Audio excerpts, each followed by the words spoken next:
"Nobody," said Cap'n Bill solemnly, "ever saw a mermaid and lived to tell the tale." "Why not?" asked Trot, looking earnestly up into the old sailor's face. They were seated on a bench built around a giant acacia tree that grew just at the edge of the bluff. Below them rolled the blue waves of the great Pacific.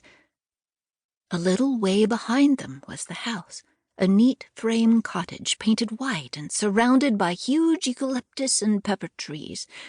Still farther behind that, a quarter of a mile distant but built upon a bend of the coast, was the village, overlooking a pretty bay. Cap'n Bill and Trot came often to this tree to sit and watch the ocean below them.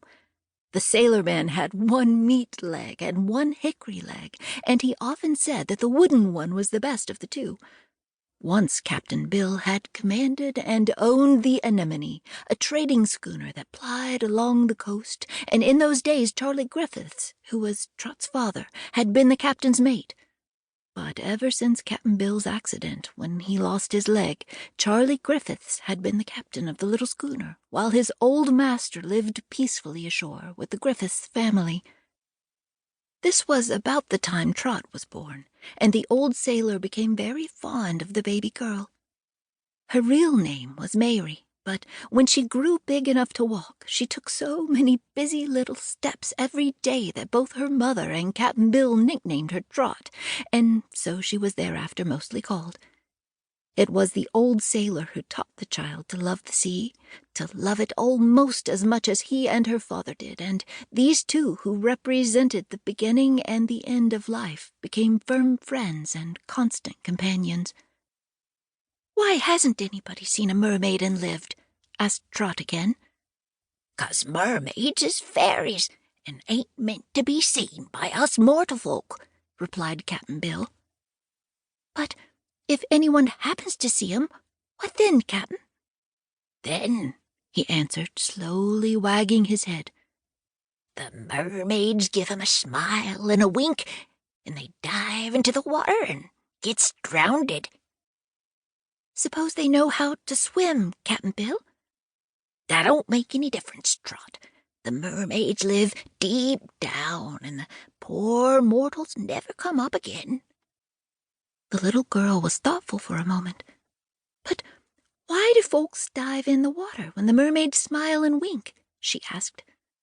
"Mermaids," he said gravely, "is the most beautiful creatures in the world, or the water either. You know what they're like, Trot. They's got a lovely lady's form down to the waist, and then the other half of 'em's a fish with green and purple and pink scales all down it." "Have they got arms, Captain Bill?"